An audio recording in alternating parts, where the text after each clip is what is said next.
Thank you very much again for this invitation. I'm not a full-fledged journalist, although I'm dabbling into journalism in the past few years, thanks to our politics nowadays. So it's a pleasure to be here. It's a pleasure to meet you, Ravish, and congratulations to you, and congratulations to us also in the Philippines for hosting a world-class journalist like you. A part of me, a cheeky part of me was thinking like I could just change the names and characters, and a lot of your descriptions about the media landscape and the political situation in India feels eerily familiar. It seems there's a trend all across the world. So over the past few years, I've been traveling, whether this is in the United States, whether this is in Turkey, whether this is in India, which I've visited several times over the past few years. We have kind of like anonymous group, you know, like alcoholic people coming together and sharing their stories and how they're surviving and all. And I'm getting this sense whenever I'm talking to friends, both in the academic think tank and also in the media world, that we share a lot of anxieties, we share a lot of pains, but we're also all very stubborn, right? And trying to keep on pushing. At the same time, well, of course, I'm a comparativist, so I try to always compare different countries, and I feel if you only know one country, you know no country. It's really in comparison and contrast that you get to see where your country is heading and where you're coming from. And I've seen a lot of similarities between India and the Philippines, right? I think we are the oldest democracies in Asia. We were one of the first democracies in East Asia, and of course, you're one of the oldest democracies in the world. We all have very boisterous and crazy media. And our politics, well, if you have Bollywood, the Philippine drama can also meet that. You have Narendra Modi as your leader, your chest-stomping populist leader, and we have your more cost-driven version of that, President Rodrigo Duterte. Well, Narendra Modi also comes from a very executive, local government background, the same thing with President Duterte. So there are a lot of similarities. But one thing that I noticed in your speech is that it seems you're perhaps not implying, you're arguing that the corporate mainstream media in India has already been compromised, in a sense that it's towing the line almost of the Indian government. And this is something interesting. Not towing the line, they are licking the boots of the power. Licking the boots, or whatever metaphor we want to use there. And of course, I want to understand what is the mechanics behind that, because in other countries, let's say like Turkey, for instance, the independent media was compromised when Recep Tayyip Erdogan, their president, essentially tried to use aggressive mergers or tried to influence the owners of these media companies. So it was more in that context that the media's editorial line also changed, in fact, by changing the ownership. In the case of Russia, of course, you essentially had the deployment of perhaps the KGB to intimidate the independent media and also taking over. So I want to understand what exactly happened in India. How could the media, which is supposed to be a bastion of pluralism and democratic thought, and given India's long tradition of secularism and liberalism or whatever that was, how could they switch so easily? While here in the Philippines, it's quite a different context, right? Because you know, I work in the mainstream media and corporate media. My sense is that overall, I mean, I work for the Philippine Daily Inquirer, which is the premier newspaper, quite critical of the administration. I work for the GMA Network, which is doing its job pretty well. Our concern is not that the mainstream media is reneging on its obligations to speak truth to power. Our concern actually here in the Philippines, at least from my point of view, is that the social media and alternative media is increasingly compromised because it's used by propagandist elements and for proliferation of fake news. So we in the mainstream media are actually constantly under siege from there. So it's very interesting to hear that in your speech, you're arguing that because the mainstream media is compromised, it seems your WhatsApp, for instance, is helping a lot.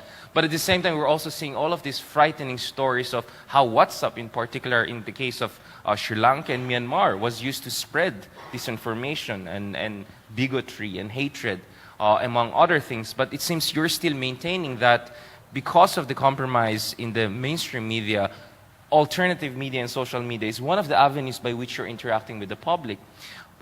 But based on your speech, what I heard is that the public is interacting with you because they have daily concerns, right? Administrative concerns. But I want to also hear more from you about what about discussions of civic engagement, of civic responsibility, of fighting for the principles upon which the Indian Republic was established, right? Or is your discussion with your audience, people are following purely in the nature of how you can help them with their daily problems? Because it's one thing for us citizens, right, to try to survive the everyday grind of life. It's another thing for us to dedicate our life also to a higher cause. What is also your kind of interaction with them? So it's more of questions rather than a reaction to your presentation. Thanks, Kumar. Thank you. Thank you, Richard. If you analyze all kind of messages coming from through WhatsApp, I do take time out to write to them in detail that, look, why this is happening to you. It will be solved quickly. So it's a kind of adjustment they are making. But yes, people are realizing that spaces for voice has become limited, but they can't do anything because mainstream media shares a larger, controls a large part of the space of media. What is happening outside of the media is not that effective. Maybe good according to our ideals, but not that much effective because they are also being controlled. When I do my television show, viewers start sending me messages that your program has lost voice, no visuals, and lots of interruptions is coming, and then program stops. So these kind of strange things happens very regularly. So and before 2014.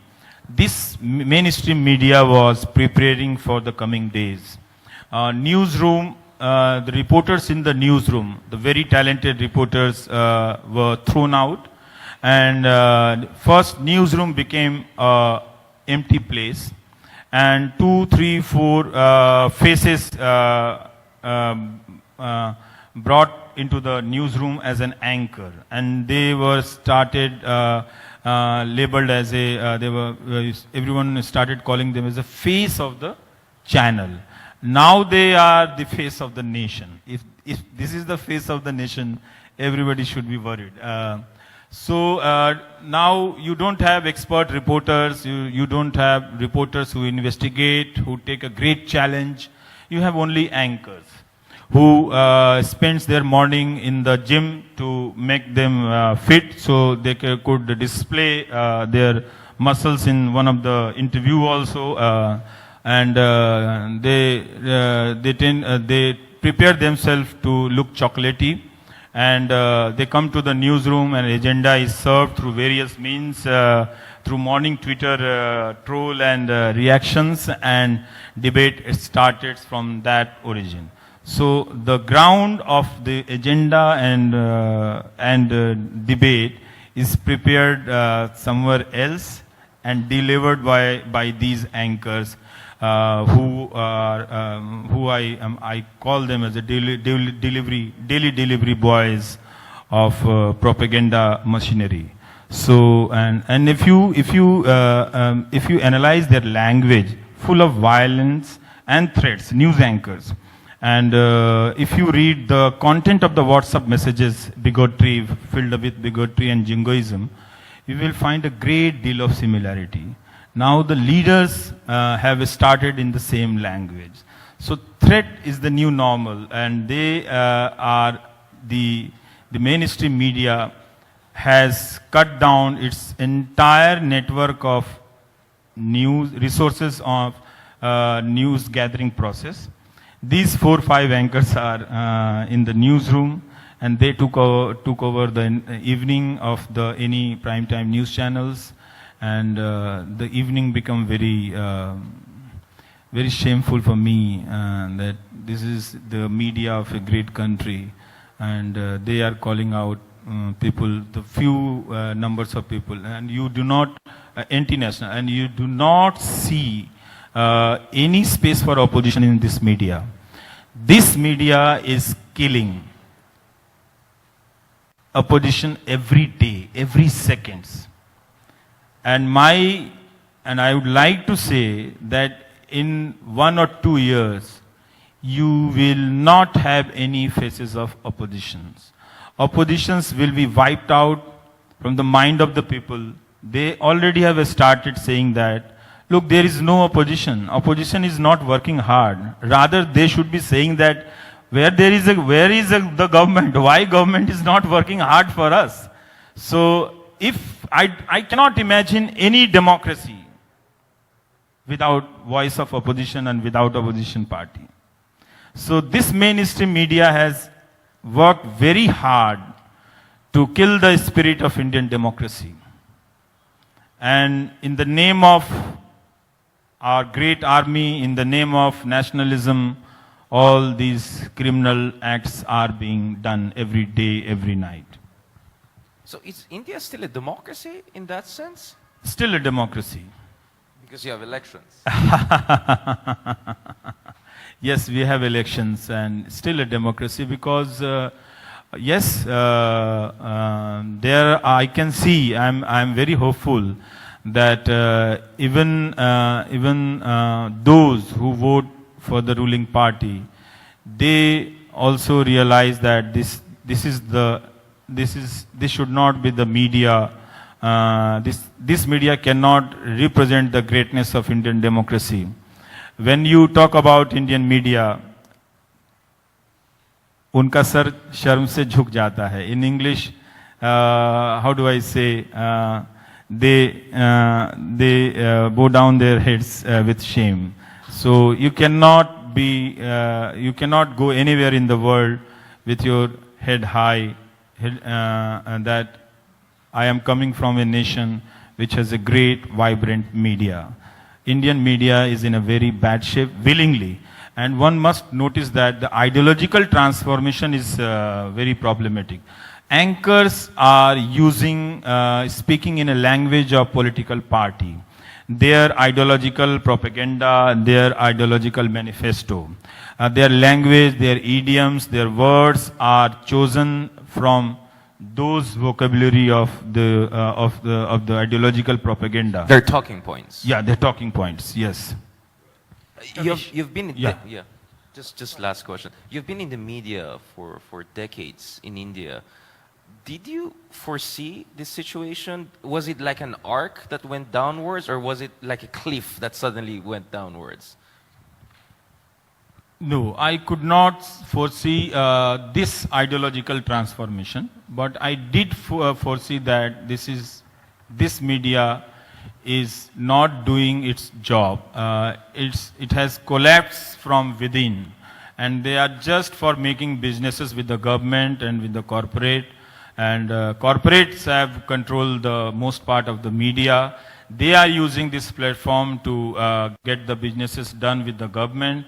So the space of, I can foresee, and we started writing in our blog since 2007, that this is not a news channel, please. And but we could not foresee that this media can be so divisive in India, because foundation, that was a great treasure of Indian media with having all kind of problems. They never stood for divisive politics. They always criticized hatred. But now hatreds are being spread by their platforms. Okay, thank you, Ravish and Richard. Before I turned over the floor to questions from the audience, I just have one point here. If you look around the room, a lot of our audience are students and youth. And generally speaking, they have been at the forefront of democratic movements, fighting for freedom and democracy. There is a statement you made, and I'd like you to maybe clarify for the sake of our students here and what they can do. You say that we are in urgent need of citizen journalists during today's times. But even more than that, we need the citizen democratic. So can you please explain a bit more and see how our youth here can become citizen democratic? I say this by, with my experience, we are never told how to become a good citizens. We take it as a given thing that you already know, I already know, Richard already know, and you already know. I think we need to understand that being a citizen and being a democratic, it's an everyday practice. Casting a vote is not the first and last activities of citizenry or being democratic. After casting, questioning is the only process, demonstration is the only process of being democratic. So we need to tell the people that first become a good citizen, support dissent, support diversity, support compassion. Then you will have, you may demand and you have a right to demand that there should be a kind of democratic setup and the media should work for the democratic. If we do not understand the value of democracy, if we do not practice the value of democracy in our daily life, how can we expect to be a supporter of greater cause of this democracy? We always be gullible to the hands of those who have more power to destroy us, to control us. Okay, thank you. So I think what you're really pointing out here is we need to be very, critical thinkers and not just blindly following and... And democracy is a serious business. Yes, it is. Like a surgeon who enters in an operation theater, he cannot make a joke of everything. He has to act, he has to perform every act with great seriousness. Otherwise, patient may die. So that is why we need to behave like a serious surgeon in democracy. Okay, thank you very much for that clarification and answer. I now would like to turn over the floor to anyone here who would like to ask a question. Please briefly state your name and just ask the question.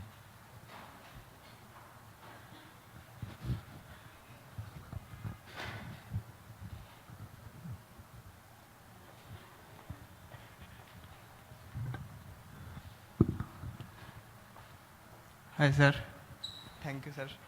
Sir, my name is sir Sunil Kumar, and sir I use my Facebook for everything, for news, for post, and sir I am not anti-national, and my father and my grandfather is already give service to Indian Army 23 years, and my father is also give service 18 years in Indian Army.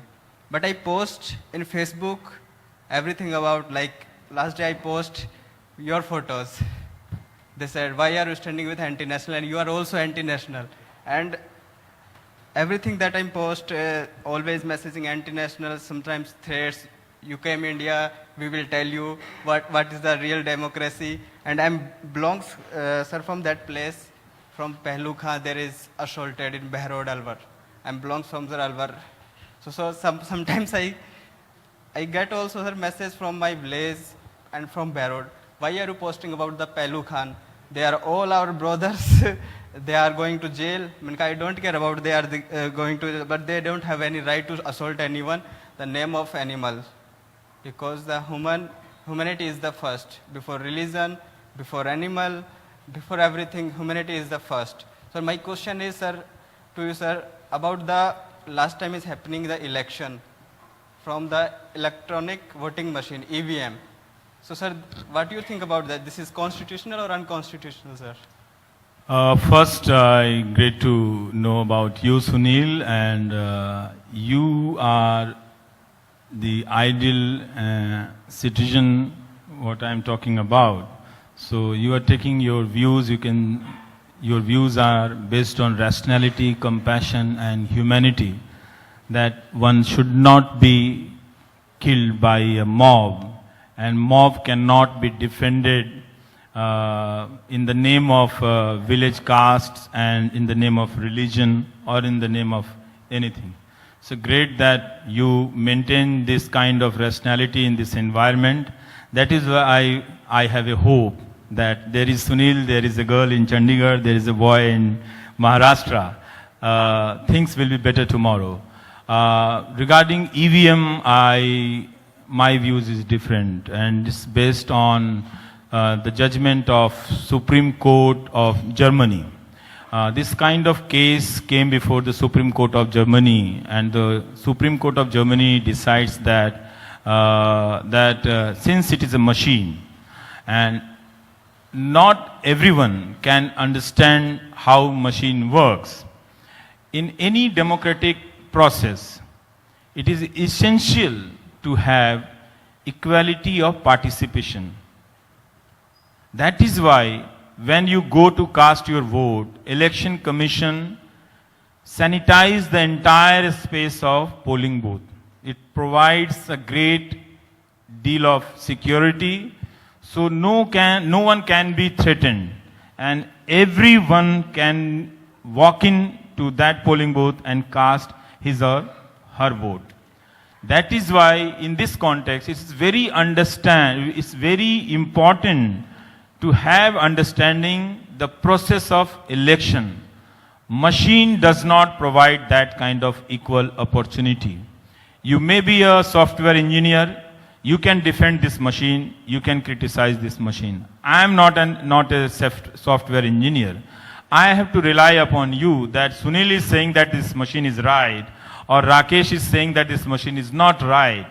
So I can't make a rational opinion on my own. That is why, on that basis, this machine should not be used in election process.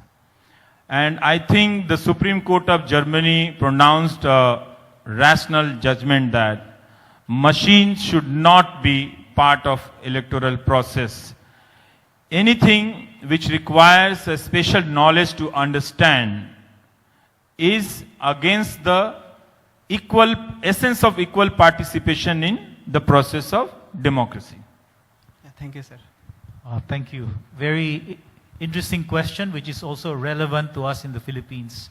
We've had those issues. Before I ask a question from the floor, we have quite a number of questions that came in from Twitter, Ravish. One of them is, what do you think is the greatest challenge to the Indian youth? They are facing many challenges.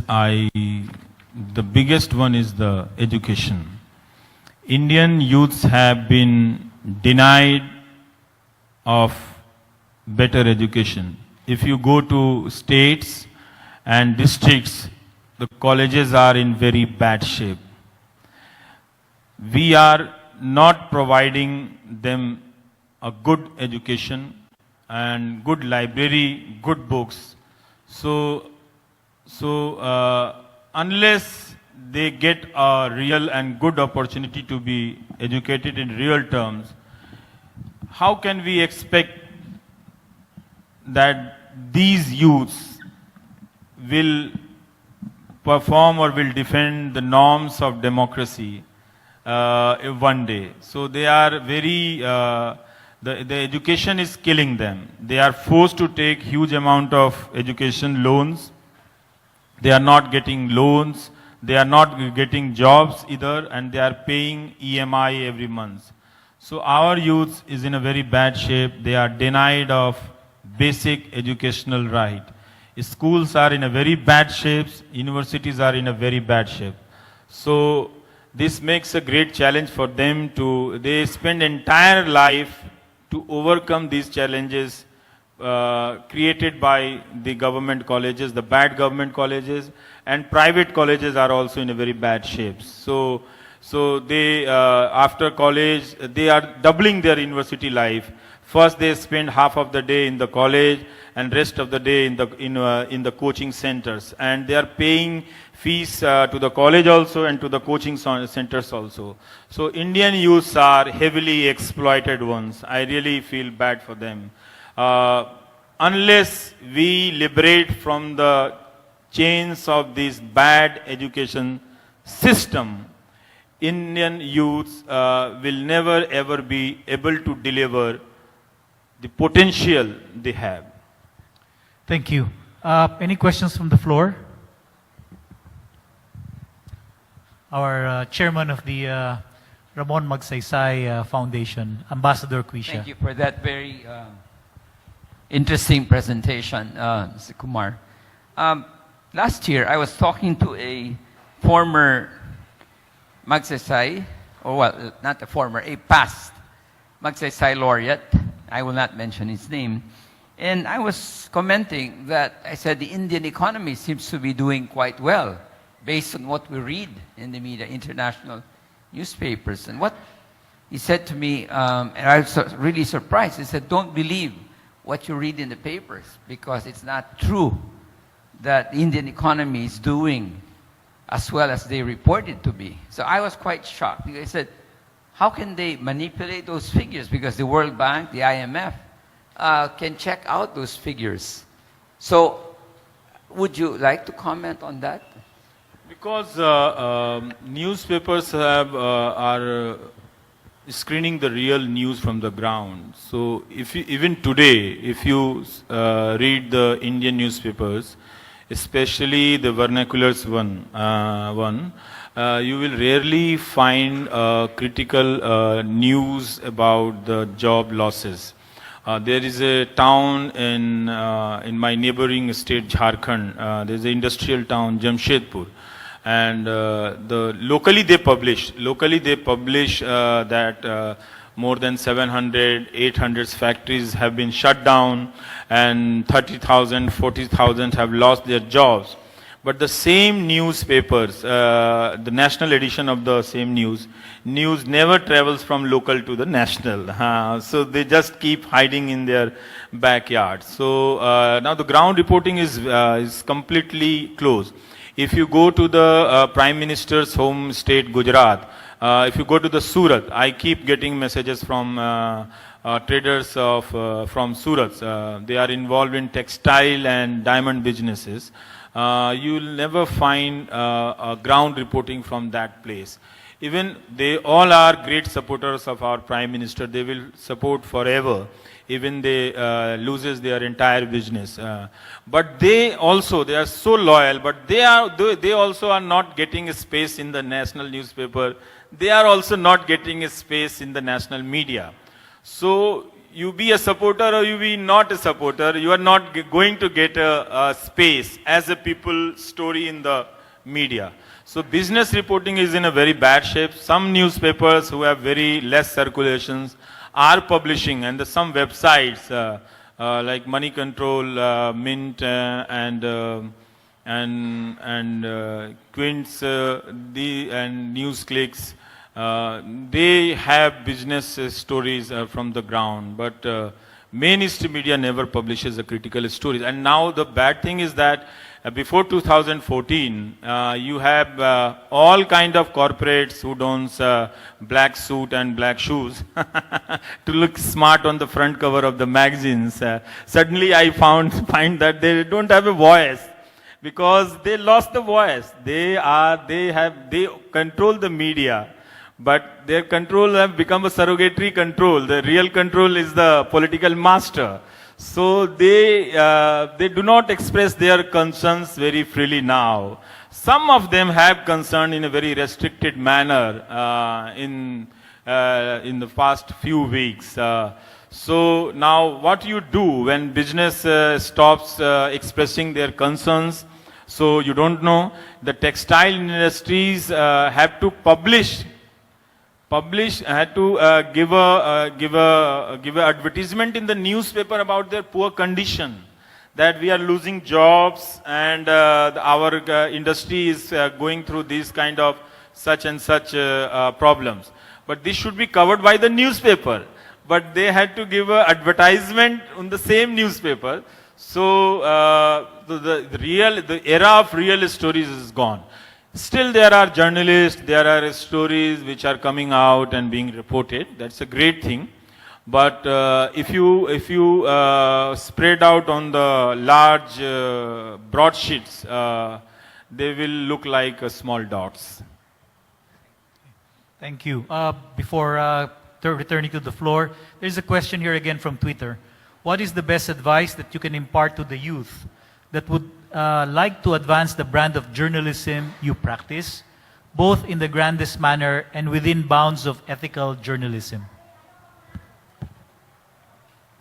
We need to read a lot. We need to find time for reading, and we need to keep building our contacts with the real people. not only those who are in the corridors of power. We journalists tend to spend our life in the corridors of power and work really very hard to make them sources, but they can turn hostile any day.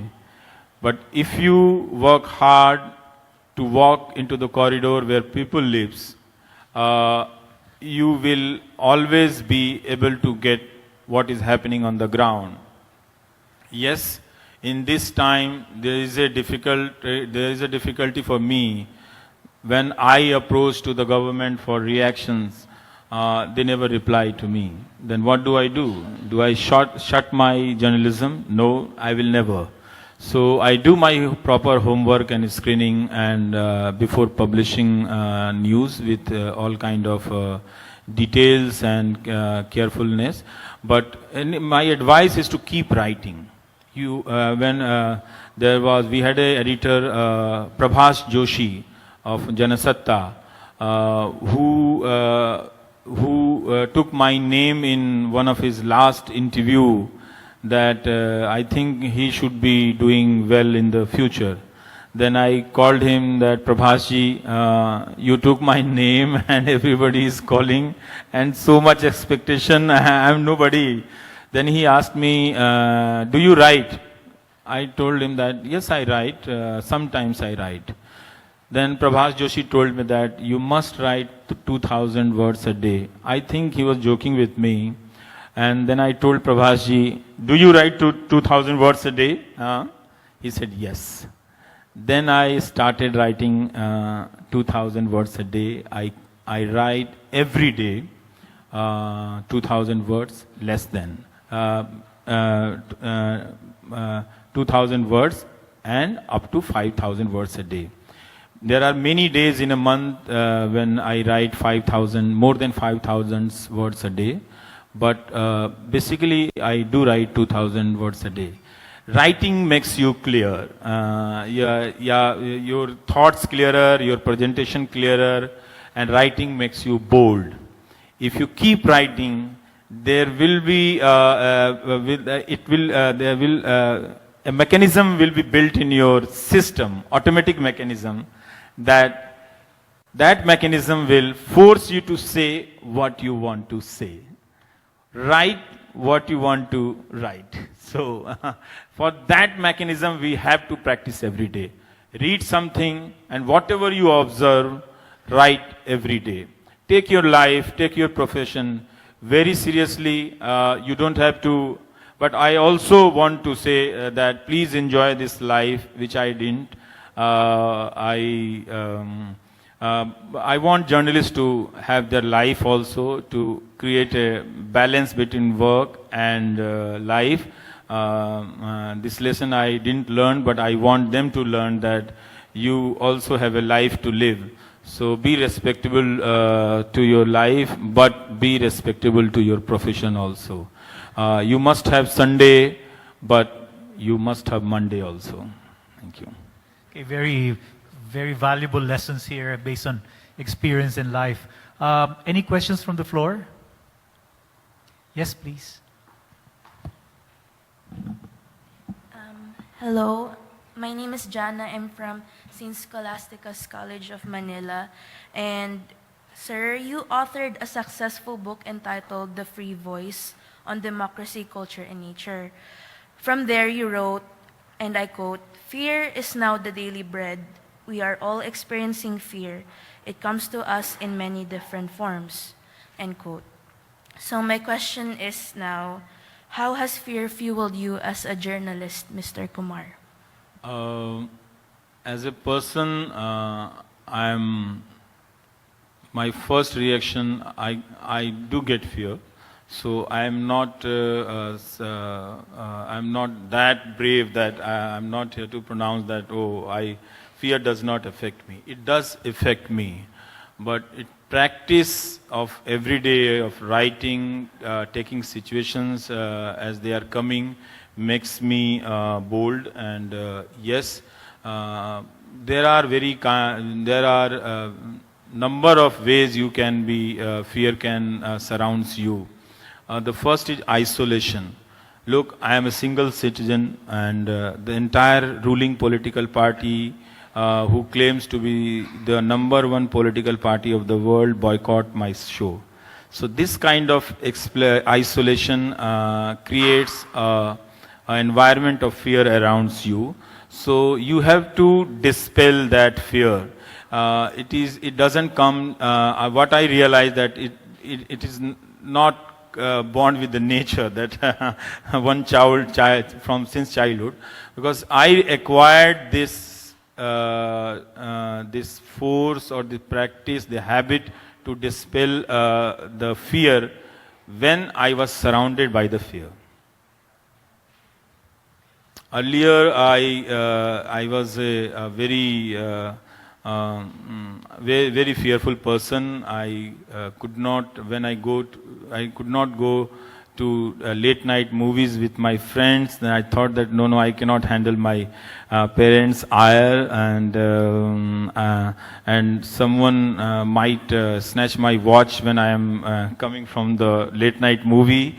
Now from that to this transformation takes a lot. It doesn't come with your natural ability. You have to practice, you have to practice to become a citizen. You have to practice to become a brave. Maybe as a segue to that question, is how do you handle so much hatred, and where does your courage come from? Because you said fear, so now where does Courage your courage comes from them also, those who spread hate.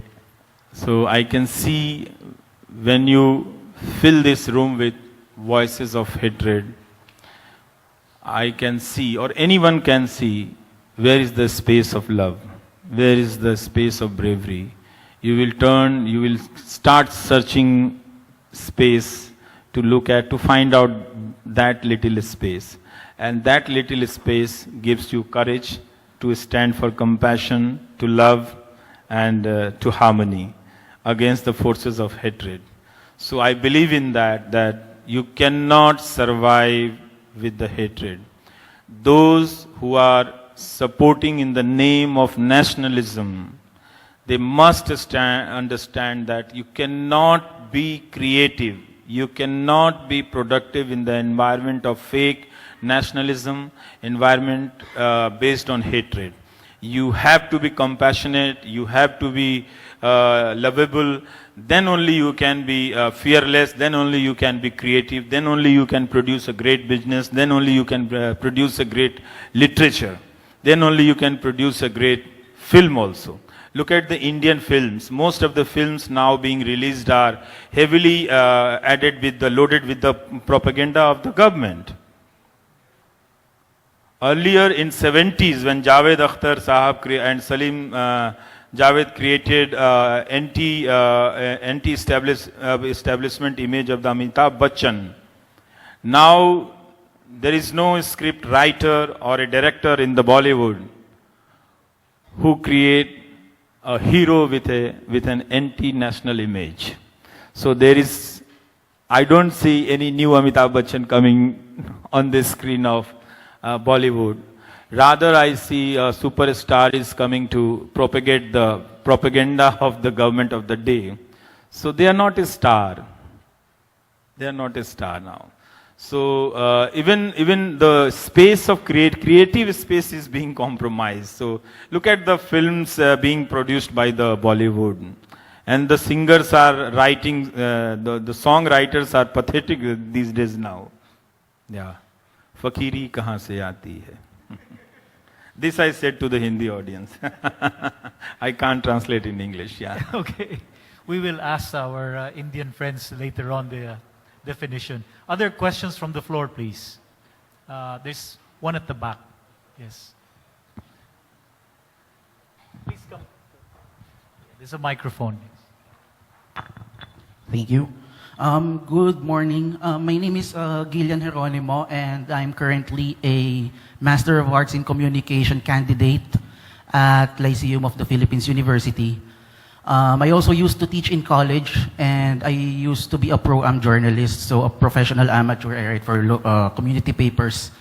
And my question is, I am currently writing my MA thesis on the topic of Philippine news and human rights. The thing with the Philippines is that the notion of human rights has been a little bit colorful in these past few years, if not several years. Now with this kind of wager, do you have any suggestion on how to empower citizens, journalism, to advance the tenets of democracy? Yes, I can advise many things, but do not want to act like a doctor who prescribe, who never leave a space empty on his prescription paper and who writes every kind of medicine. Yes, we have to understand that everyone has a duty to work hard to secure a place, to make this democratic a secure place. This work cannot be done by a journalist only. This cannot be done by a political leader only. This cannot be done by a newspaper only.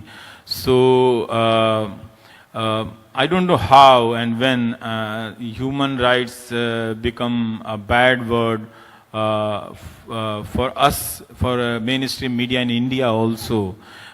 They talk about human rights as a anti-national things, and they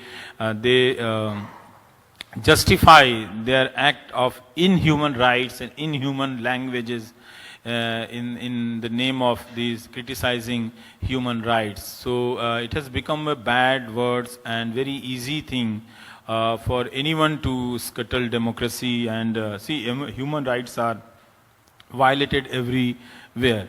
Even my young students in India who are appearing for the government's examinations, can you imagine the trauma they are going through? They are in distress and they are in panic, they are in suicide mode. They write every day to me that they have lost hope. They sat in 2018, January 2018 for this and this examination, and result is not coming out. My age is surpassing the limit of government jobs age, and I am becoming unemployable forever for any government job. So this is also a human right violation. How can a government take examination, take 4 years to complete an examination? This is shameful. And that crores of millions of Indian youths are facing today. So this is also a case of human right, but it's not being reported through any medium. So we have to work really hard to make people understand that human right is nothing but a democratic right. Thank you. Someone was going to ask a question. Namaste, sir. Namaste. My name is Latasha Yadav and I am a medical student here. Sir, I would like to congratulate you first for getting this award. But sir, the thing is, why would you like to do such things, such good things for the people who call you every time anti-social, anti-national? And the thing is, do you think our country is safer, more safer for girls? Because no offense, I feel more safe here than in India. So you realize whenever go out of the India and you travel in Europe and America, as a girl, you first realize that no one is staring at you. Yeah. And they do have a crime against women, but in the general environment is such that you have all kind of secure environment, and you can be so much creative in that places. We in India see from January this year to June, end of the June, the data produced in the Supreme Court that 24,000 girls have been raped or molested. 24,000. And the nature of the court and the justice delivery system is in a very bad shape. Nothing to be proud of. It's a very bad shape, and there are so use and misuse and every day. So Indian society, the condition for Indian women looks good on calendar, and looks very good on religious day, looks very good on festivals. So they started saying that, look, we are treating women as a devi, goddesses. But when the festival overs, the trauma starts. Yeah, we have to, our Indian society needs to be educated. Feminism is very weak. We as a male needs to be questioned on the parameters which are not being questioned. Female in the home are accepting their dad as a god. Dads are not as a god. So the society is not very conducive. Indian society in general is not conducing for women. I don't know. Many times I ask many girls that, how can you marry these Indian guys? Full of caste feelings, full of regionalities, full of biases, full of patriarchy. How can you love them? I don't have answer. I would not have married most of the Indian men if I were a girl. Yeah. Sir, actually you would have lived a better life away from hatred, but you rather choose not to. Why? Where you go, when you surrounded everywhere, when the hate surrounds you everywhere, there is no space to left to run away. So every place was filled with them. This is the reality of India today and reality of the world in general. So there was no space to scope for runaway. That's why every space was blocked, every road was blocked. I had left with one choice: to fight. I know I may lose. I understand one thing very clearly, that losing is not that important. If I may lose, if I throw out of the news channel, some government pressurized my news channel and may throw out. Till date, they have been great, supportive for me, and they are paying consequences for supporting me. I may lose space, I may lose platform, but I will say to myself every day, when I have a chance to fight, I did try. So failure is not that important for me. I know failure will come to me, I will fail. One cannot think that one person can turn the entire humanity at its will. It will never happen. So knowing that you will be embraced by the failure today or tomorrow, and with that knowledge, fighting becomes very interesting. You don't have expectations. You have just you just start acting what you want to act for. Thank you, sir. Yeah. Note that our awardee has 3 lovely ladies with him today, and very brave to say the things you said. I think very good. For other questions, there's one more at the back, this lady. Yes, please.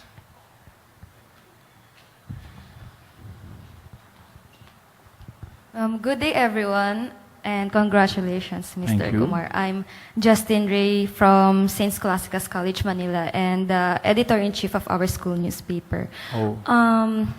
Press freedom is a concern in many countries. Were there intimidation, arrests, killings in relation to citizen journalists? Sorry, please repeat it. Were there intimidation, arrests, or killings in relation to citizen journalists? Yeah, they are very vulnerable. They are in a very vulnerable condition right now. See, one of the biggest state of India, Uttar Pradesh, one of its district county, you can say, one journalist reported how a school, children's of a school being served with salt, bread with salt only, bread and salt only, in their midday meal program, which is the largest midday meal program in the world also for various days. Now this journalist, the administration has filed an first information report in the police station that this man is acting against the image of the state. So, and district administration is questioning him. You write for a print journal, print newspapers. How can you make a video of any situation? So, in that context, many citizens, journalists have no protection today. They don't have money to fight cases filed by the various groups supported by the ideological streams of the government. They are in a very bad shape. But it's amazing that they are all fighting with no result in their hand. Thank you so much, sir. Thank you.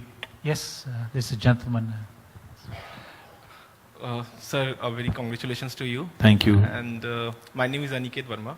And sir, this award is like a very prestigious award, and this is a very proud moment for not you, but for the entire Indians. Sir, what I feel, I felt very sorry that my prime ministers, who used to tweet every day, haven't congratulated you. So I felt very sorry for that. But my concern is, sir, that is regarding the use of social platform, and specifically, if I will talk, it's about the Twitter. Sir, you have, you stop using Twitters, and even you come to know that Anurag Kashyap is the very famous director, and the youth like us, most of the youth currently enjoy his movie. And he was just questioning the governments, the policies or whatever, on the daily basis, and he started getting so many threats and hated and everything. And then he decided that even he is not going to write anything on the Twitter, so even he quit the Twitters, writing anything. So I was like, sir, I'm in a state of confusion that if a people who start questioning to the government or the policies or anything, and if they stop using this platform, then who will ask the questions? Because you cannot just run away with this platform. This is very important. So you have to, yes, one should use this platform to question the government, but this is not the only platform. What I have to dedicate my time also. So I write a long article on Facebook, and then I use my time to talk to the people in WhatsApp group. Twitter requires a different kind of creativity and time. You have to be reactive every time, every second. So I don't want to keep myself busy in that mode. But yes, but one you need to understand one process also. This social media is not making government accountable. These platforms are helping government to remain unaccountable. I am giving an example. There are 69,000 teachers vacancies in Uttar Pradesh, and almost 500,000 applicants are waiting for the results, and they are knocking every day door of the power that why their results are not coming out. Then they planned that let's trend our grievances on Twitter. So they went on Twitters and it trend. They start trending 69,000 vacancies. It start trending. And when I was going to my hotel, I received a message from a guy in Uttar Pradesh. He was very frustrated that, sir, look at this. We trend this our problem, but no one listen to us, and our question is unanswered. So Twitter and Facebook creates an illusion of participatory democracy, but in real terms, it provides an opportunity to kill the democracy. thank you so much. Thank you. And Prime Minister did not congratulate me. Let it be. That's the biggest congratulations. Okay. That he did not dare to congratulate me. Okay. He's a nice guy. A nice guy never congratulate me. Very, very, very insightful, I think, when you mentioned about Twitter and Facebook giving the illusion of democracy. Other questions from the floor? Yes, please. Sir, my name is Mayank Lata. My name is Mayank Lata. I would like to ask about the Indian economics crisis. Now the India is faced so much crisis in the, like the GDP is going down and down. Now the Modi Sarkar took the money from the Reserve Bank also. So what is the main reason behind this? Right now it's in a challenging stage since November 2016 when demonetization happened. The government assured people that in long terms things will be fine. And can we say that we are in September 2019 and it comes within that definition of long terms, and the long terms arrived with such a bad news. So after demonetizations, corporates have lost its 60% of investment. Demands are in a very low shape, but the GDP data shows one good thing also, that the prices of commodities is down. So on inflationary terms, the purchasing power is in rural area, but they are not purchasing. They are not buying anything because the insecurity is so real around. All sectors, manufacturing, real estates, and textile, and automobiles, all are employment sector, the giving employment sectors, all are in a bad shape. And after 2016, no sectors recovered for a long term. Momentary recover happened. Some sector performed well in one quarter or 2 quarters, but the continuity is not there. So economy is in a very bad shape, but there is no real discussion on it. The discussion is filled with all kind of propaganda and misreportings. Who will report? The situations in mainstream media. So the headlines have been managed every day by creating event after event after event. So our democracy has become an eventocracy. So democracy looks around that kind of event. One month for Kashmir, other month for Chandrayaan, other month for Ram Mandir. The next month will be for some other issues, and things will pass on. 5 years has passed on. 5 years will pass on. Yeah. And sir, I follow the one YouTuber also, Dhuru Rathi. Yeah. He is also saying that the Modi government every time manipulate the real data. Never. Yes, the ex-economic advisor of Modi government, Arvind Subramanian, presented his lecture that in real terms GDP is below 5%, below 3%, and the government is not accepting that, but the government data is saying that the 5%. Which was expected to be 5.7%, and if you meet youths, you can find 2 compartments in any youth. Politically, youths are with Narendra Modi, and economically they are suffering a lot. So if you take that, since he is not getting job, he will not vote for Modi, you might be wrong by assessing them.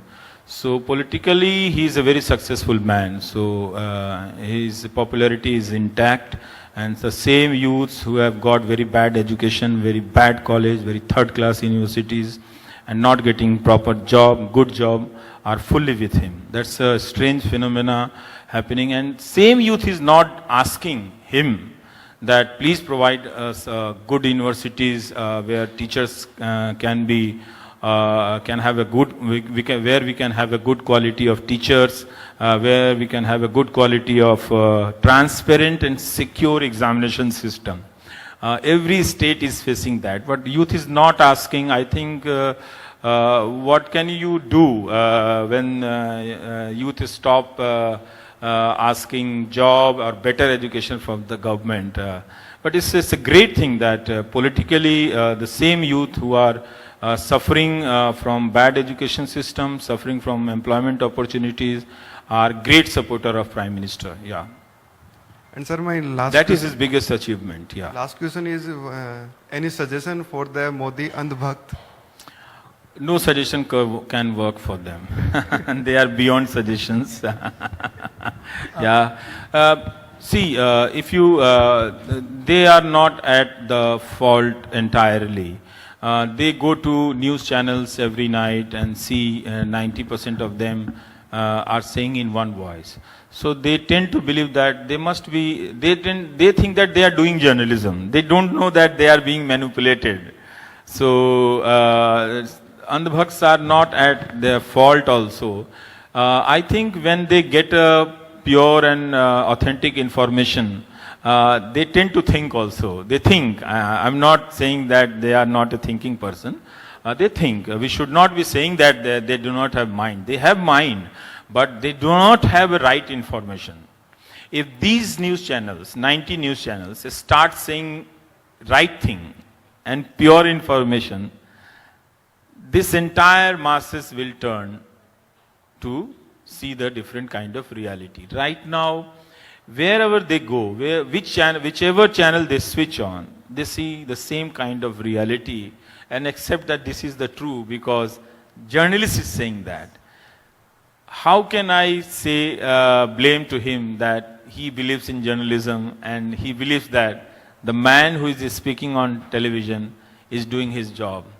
One day he will understand that that man sitting on the TV set, in the TV set, was not doing his journalism, was not doing his job. But then damage will be done for 2-3 generations. Nothing can be rectified now. Thank you, sir. Now it's beyond reparable. Thank you.